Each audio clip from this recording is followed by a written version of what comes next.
Hola, amigos, amigas, ¿cómo están? Una vez más, bienvenidos. Hoy comenzamos con el programa número 3 de Facetas aquí en nuestro canal de YouTube y también a través del Facebook en el canal de Iván Marcel Durán Fernández.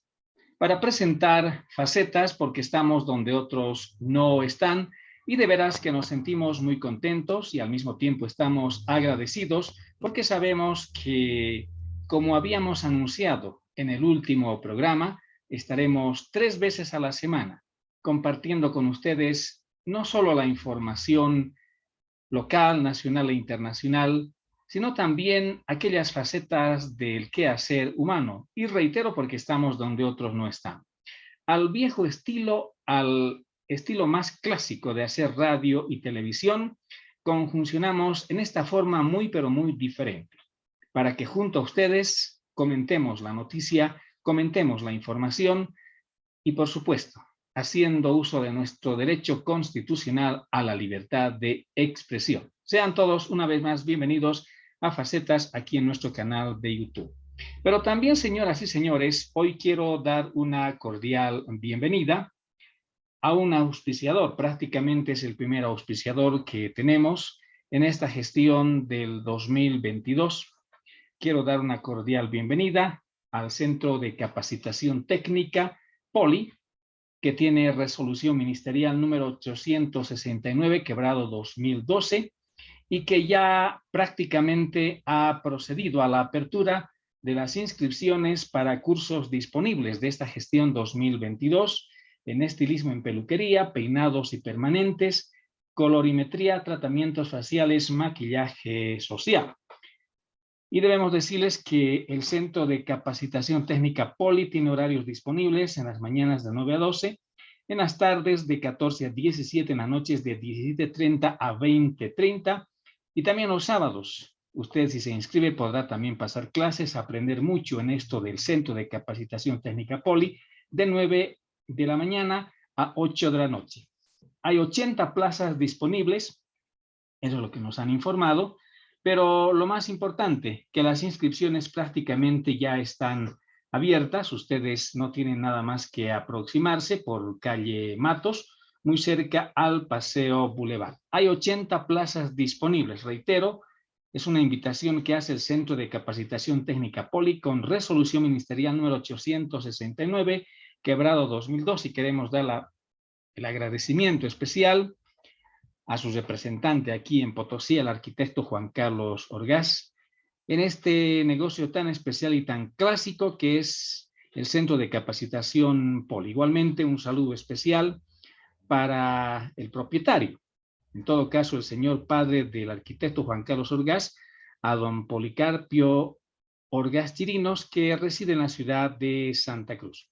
Así que bienvenidos al Centro de Capacitación POLI, porque gentileza de esa institución tan clásica en Potosí, estamos para dar inicio a Facetas, aquí en nuestro canal de YouTube.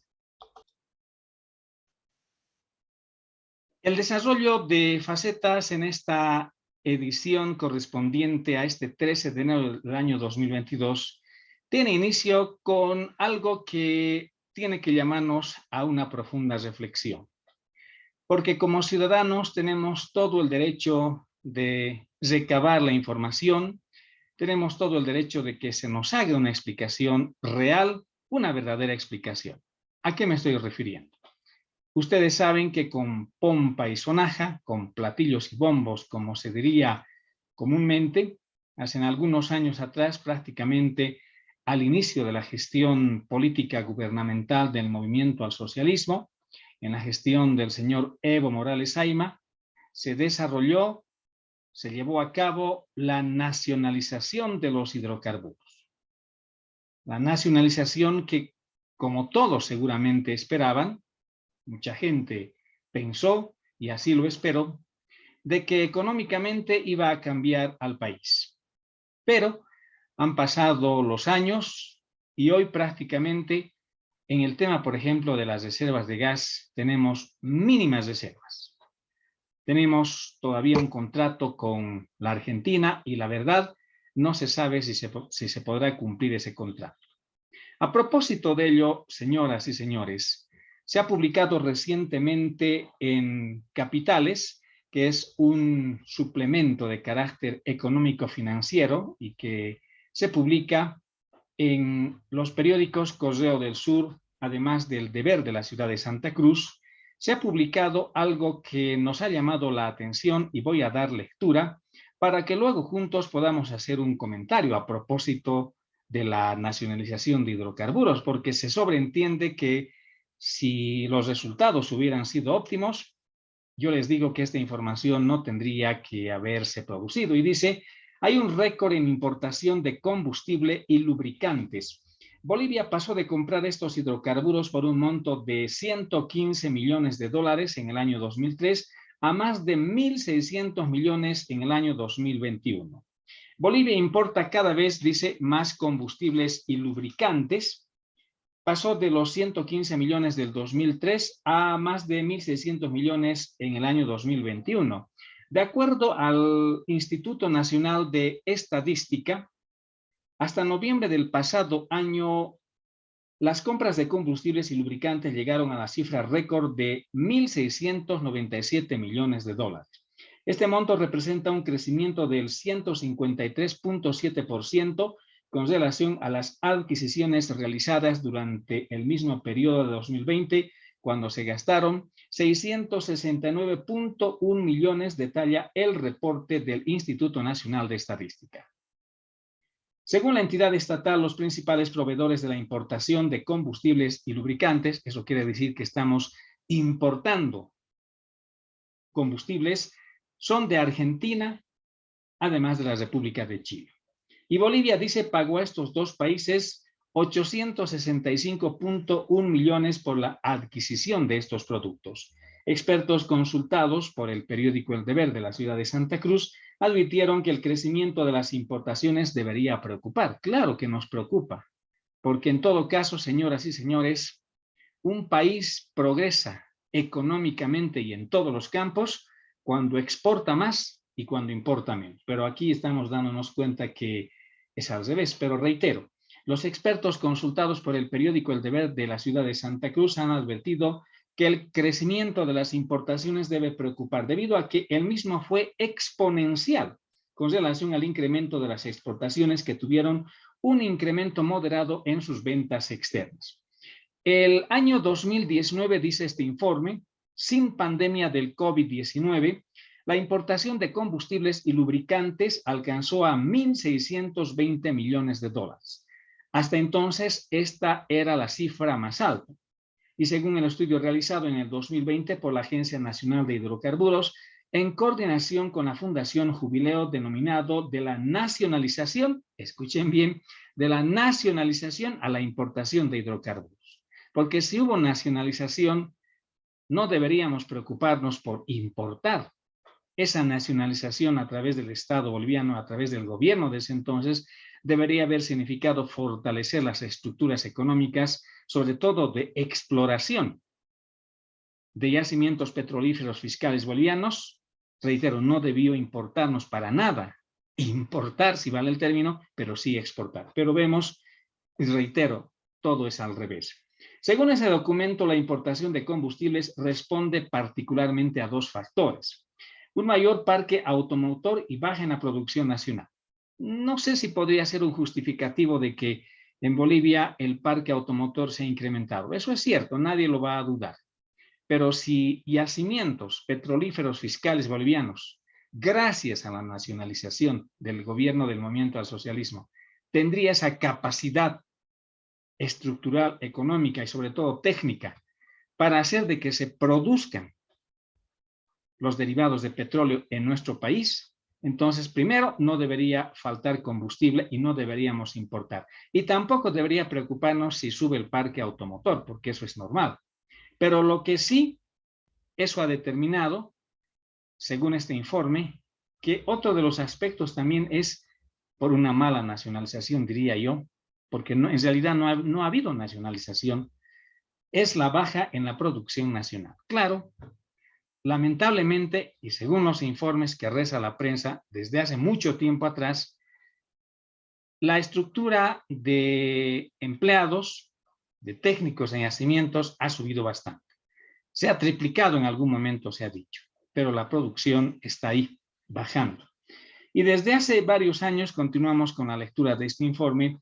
Bolivia se ha convertido en un gran comprador de combustibles líquidos debido a una reducción considerable de la producción de gas natural, de donde se extraen componentes para la producción de gasolina y diésel.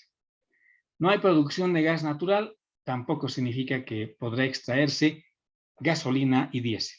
Y según el presupuesto general del Estado para este año, es decir, para el 2022 que ya estamos viviendo, el gobierno gastará 21.145 millones de bolivianos, unos 3.038 millones de dólares en la compra de combustibles. Y de esa cantidad, 4.794, un alrededor de 688.8 millones de dólares serán para subvencionar la adquisición de estos hidrocarburos.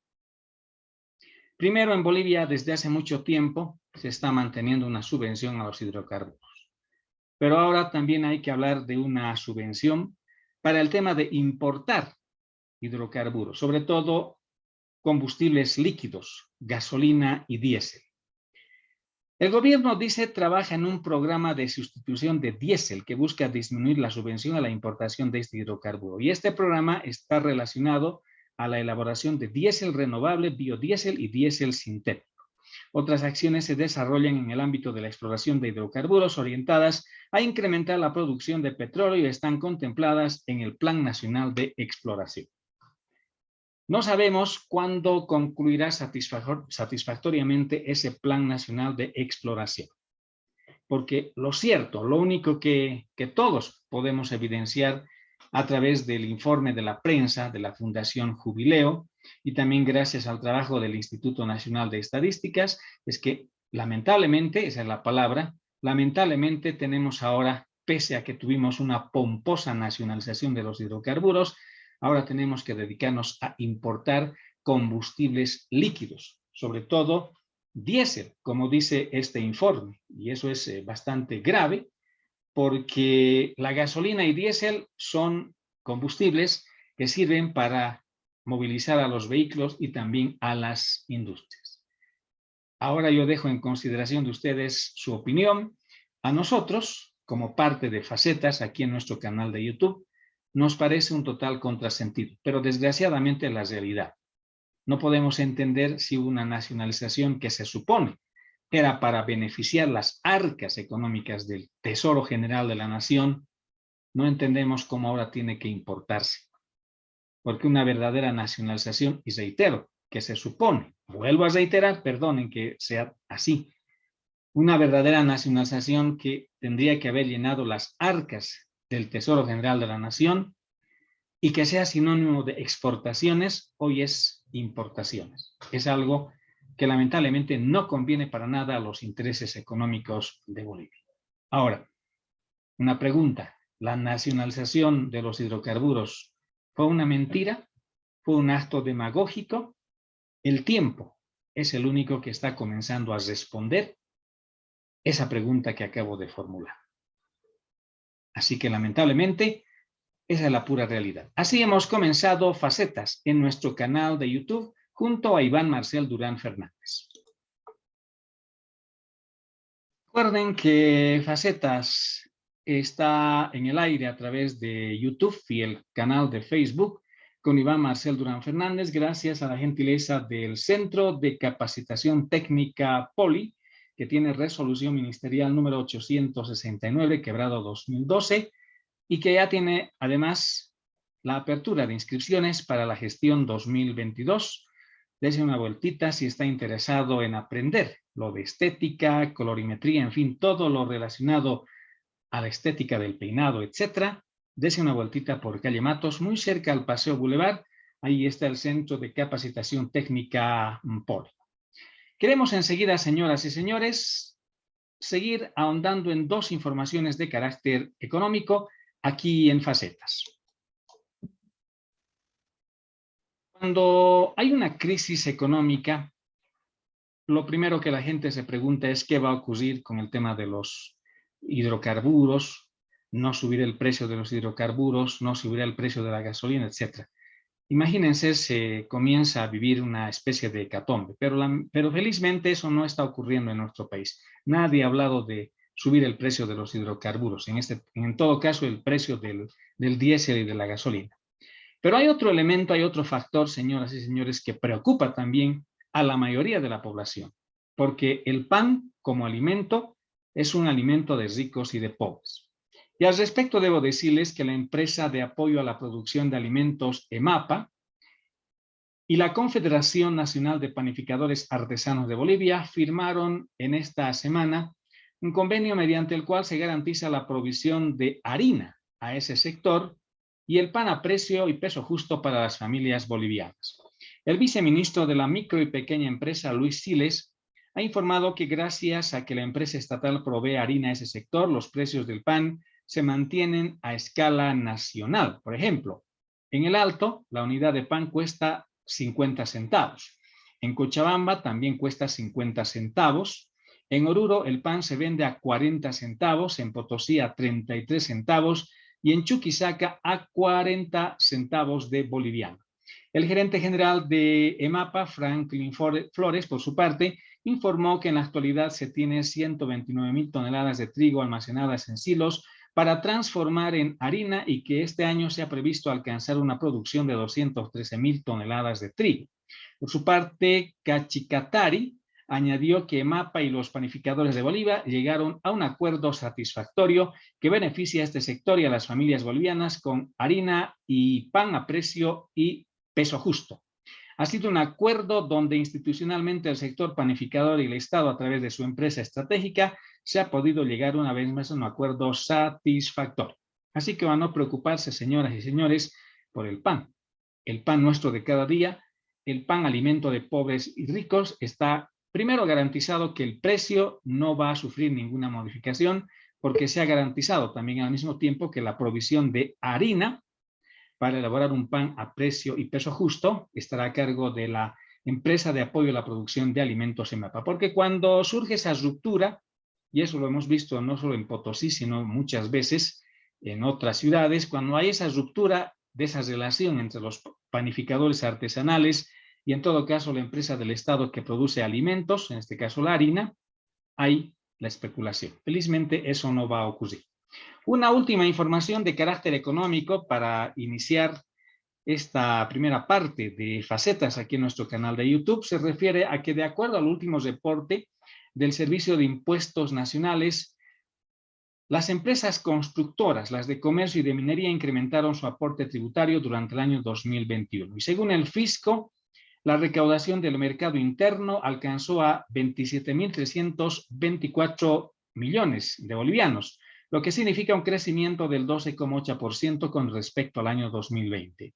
Y el monto, según el Servicio de Impuestos Nacionales, de lo recaudado es superior a la meta de bolivianos 25.810 millones proyectada en el presupuesto general del Estado. Y citado en una nota institucional, el presidente del Servicio de Impuestos Nacionales, Mario Cazón, informó que el aporte tributario del sector de la construcción creció un 42% entre enero y diciembre de la pasada gestión con respecto al mismo periodo del año 2020. Fin de la primera parte aquí en Facetas, donde hemos relacionado y hemos querido dar un énfasis a la información económica. Estamos por una gentileza del Centro de Capacitación Técnica Poli, que tiene resolución ministerial y que espera su visita aquí en Potosí, Bolivia, en calle Matos, muy cerca al Paseo Boulevard. Algo que está preocupando de manera diaria a la población potosina, a la población boliviana y al mundo es lamentablemente el constante ascenso de casos por Omicron, pero también por COVID-19. ¿Qué dice la actualidad a nivel internacional sobre este tema? Porque esto del COVID, de la Omicron, prácticamente interesa a todos los habitantes del planeta Tierra. Y resulta que el doctor Anthony Fauci, principal epidemiólogo del gobierno norteamericano, ha lanzado un mensaje tranquilizador sobre Omicron, la nueva variante de la COVID, y cómo va a afectar a la población en las próximas semanas. El experto, en una conversación con Steve Morrison, vicepresidente del Centro de Estudios Estratégicos e internacionales, asegura que la nueva cepa con su grado extraordinario y sin precedentes de eficiencia de transmisibilidad infectará a casi todos. Sin embargo, explica que aquellos que han sido vacunados y tienen un refuerzo se infectarán, pero muy probablemente les irá razonablemente bien en el sentido de no tener hospitalización y muerte. Por el contrario, los no vacunados van a recibir la peor parte del aspecto grave de esto. En Estados Unidos, el 20% de la población diana no ha recibido ninguna dosis y solo el 23% tiene la pauta completa y la inyección de refuerzo, según datos de los Centros para el Control y la Prevención de Enfermedades de los Estados Unidos. Según el experto, la pandemia entrará en una nueva fase cuando haya suficiente protección en la población y medicamentos para mejorar el tratamiento contra el COVID grave. No obstante, considera que es probable que estemos en el umbral de eso en este momento. Por su parte, la doctora Janet Woodcock, experta en la Administración de Alimentos y Medicamentos de los Estados Unidos, va en la misma línea y asegura que lo esencial es centrarse en que los hospitales y servicios esenciales funcionen. Esa es una opinión de lo que está aconteciendo respecto de la pandemia en los Estados Unidos de Norteamérica.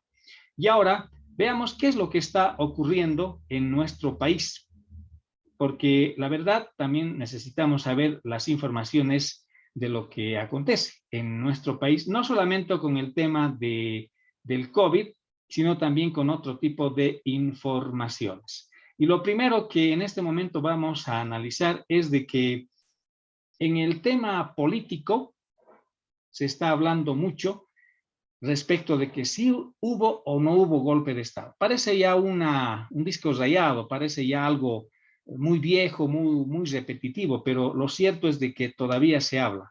Y al respecto se ha indicado que a nivel de los políticos, por ejemplo, el candidato a la presidencia de la República, como lo fue Carlos Mesa, que es el máximo dirigente de Comunidad Ciudadana, además de Jorge Tuto Quiroga, que también fue candidato a la presidencia, en medio de un cruce verbal en la red social, estos expresidentes fustigaron al exmandatario Evo Morales por utilizar una fotografía pasada para vincular a Estados Unidos con el caso del presunto golpe de Estado.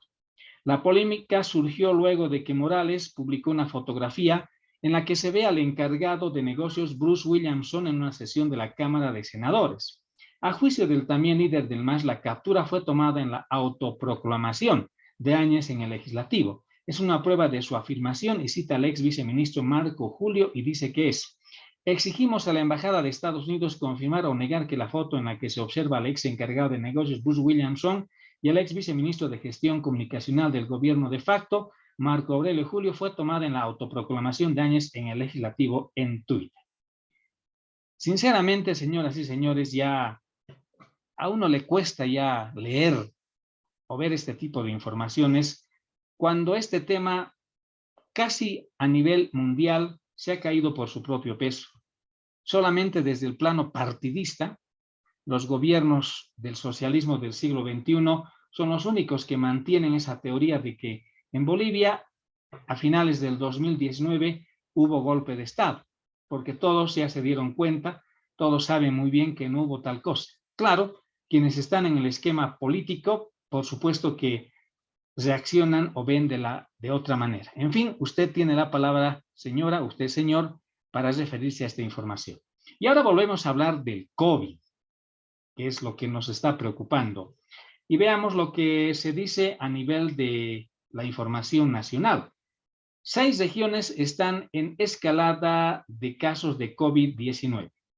El director nacional de epidemiología, Freddy Armijo, indicó en las últimas horas que Cochabamba, Chuquisaca, Tarija, Potosí, Oruro y La Paz son los departamentos que presentan un crecimiento activo de casos positivos de COVID-19. El departamento de Pando ya está en una desescalada. En Santa Cruz, para esta semana esperamos un número de casos menor al de la semana epidemiológica 1 de este año. El resto de departamentos está en crecimiento activo. Yo diría, ha informado así la Autoridad de Salud, que los departamentos con mayor crecimiento en los casos de COVID son Cochabamba, Chuquisaca, Tarija, Potosí, Oruro y La Paz, detalló Armijo. Y según un reporte institucional, el departamento de Pando presenta un descenso en los casos positivos de COVID-19 y que se espera que en las próximas semanas ocurra lo mismo con el departamento de Santa Cruz. Estos picos altos de la cuarta ola todavía no han alcanzado a superar los picos más altos de la tercera, segunda y primera ola, indicó Armijo, citado en un reporte de carácter institucional. Según el informe epidemiológico del Ministerio de Salud y Deportes del 12 de enero, recientemente pasado, es decir, de hace 24 horas, se evidenciaron que los casos positivos marcaron un nuevo récord en Bolivia, haciendo un total de 14.063 casos. Los nuevos casos de contagios reportados muestran a Santa Cruz con 4.552, Cochabamba con 2.601, La Paz con 1.412, Chuquisaca con 1.671, Tarija con 1.710, Potosí con 683, Oruro con 920, Beni con 418 y Pando con 96 casos. Así está el tema, señoras y señores, respecto a que 6 regiones están en escalada de casos de COVID. Vayamos ahora a referirnos a lo que en las últimas horas también es noticia, y es el hecho de que la expresidente constitucional, Yanine Áñez, ha indicado que en el caso judicial Golpe 2 ha mostrado a jueces y fiscales que, dice ella, la van a sentenciar. Esta es también una información que enseguida la vamos a desarrollar. A través de su cuenta de Twitter, la expresidenta constitucional Yanine Áñez adelantó su derrota en el juicio oral que iniciará la próxima semana. Pero claro, si el tema está manejado políticamente, por supuesto que cualquiera se daría cuenta que va a perder. Reitero, a través de su cuenta de Twitter, la expresidenta Yanine Áñez adelantó su derrota en el juicio oral que iniciará la próxima semana por el denominado caso Golpe 2 y no dudó en compartir fotografías de los jueces, vocales y de fiscales que en su opinión lo sentenciarán. En el mensaje, Áñez señala que es un mensaje para la comunidad internacional y advierte que esas personas deberán responder en estratos mundiales. Mensaje a la comunidad internacional: aquí están los que me sentenciaron, a la segunda presidente constitucional mujer de Bolivia. Me juzgan sin valorar verdades, sin obedecer a la élite masista. Comunidad internacional, recuérdenlos, ellos deben responder ante estrados mundiales, dice la publicación. Realmente no merece mayor comentario porque el ciudadano común, el ciudadano de a pie que está consciente de la realidad de lo que ocurre en nuestro país, en Bolivia, sabe que lamentablemente eso será así. Y también hay otra información que particularmente me llama la atención. Y cuando digo que me llama la atención, me estoy refiriendo a que cuando uno lee acerca de lo que muchos organismos internacionales opinan en nuestro país respecto, sobre todo, de temas económicos, como es el caso del Banco Mundial, uno debe tener mucho cuidado cuando va a emitir su opinión. Y con mayor razón cuando se trata de autoridades gubernamentales. Pero vayamos a desarrollar primero esta noticia. El presidente del Estado, Luis Arce Catacora, manifestó este jueves, 13 de enero, que la economía de Bolivia crecerá en este año, es decir, en el 2022, más del 5%. Y aseveró que las proyecciones del Banco Mundial y el Fondo Monetario Internacional son meras especulaciones. Vemos en los medios de comunicación una noticia donde dice que el Banco Mundial nos da apenas 3% y 3,5% de crecimiento. Y como sucedió en el pasado cuando yo era ministro de Economía, hermanos, voy a lamentar decepcionar al Banco Mundial porque nosotros vamos a sobrepasar el 5% de crecimiento de este año. Siempre hemos decepcionado las estadísticas y las proyecciones del Fondo Monetario Internacional y el Banco Mundial, aseguró el jefe de Estado en un acto de Oruro. El Banco Mundial y la Comisión Económica para América Latina y el Caribe, CEPAL, proyectaron en sus informes que la economía de Bolivia crecerá en 3,5 y 3,2% respectivamente en la gestión 2022. Yo confío más en el carácter productivo, en la fuerza productiva que tenemos los bolivianos antes que en sus meras especulaciones estadísticas de esos organismos. Siempre hemos producido más, siempre hemos crecido más de lo que nos han dicho y está en nosotros, no depende de nadie más que de nosotros mismos. El ministro de Economía y Finanzas, Marcelo Montenegro, por su parte, dijo este jueves que se reafirma la tasa del peso interno bruto, PIB, vamos a estar cercanos al 5%, fijados para este año según el periódico digital Página 100. A ver, el Banco Mundial, el Fondo Monetario Internacional como organismos internacionales del ámbito económico no emiten, y de eso estamos seguros, no emiten opiniones políticas. El Banco Mundial, sobre todo, lo que emite son una especie de dictámenes de carácter técnico, económico. Lo que dice nuestro presidente, por supuesto que merece nuestro más grande respeto, pero más encaja en una especie de discurso político. La realidad es diferente. Lo que acabo de manifestar al inicio de este programa, el hecho que tengamos que estar importando combustibles, gasolina y diésel, es una clara muestra de que la economía está funcionando mal. Y si sigue en esas condiciones la economía de Bolivia funcionando mal, con ese ejemplo tan pequeño, pero significativo, que nos atinge a todos los bolivianos, si vamos en este 2022 a seguir importando diésel y gasolina, ese crecimiento que ha puesto en el tapete de la realidad económica el Banco Mundial, estoy casi seguro que se va a hacer realidad. Porque para crecer económicamente, dependemos de la producción, o debería dependerse de la producción nacional. Debería ser del apoyo a la industria privada, al crecimiento económico. Ahí se puede crecer, ahí uno puede darse cuenta de que sí puede crecer.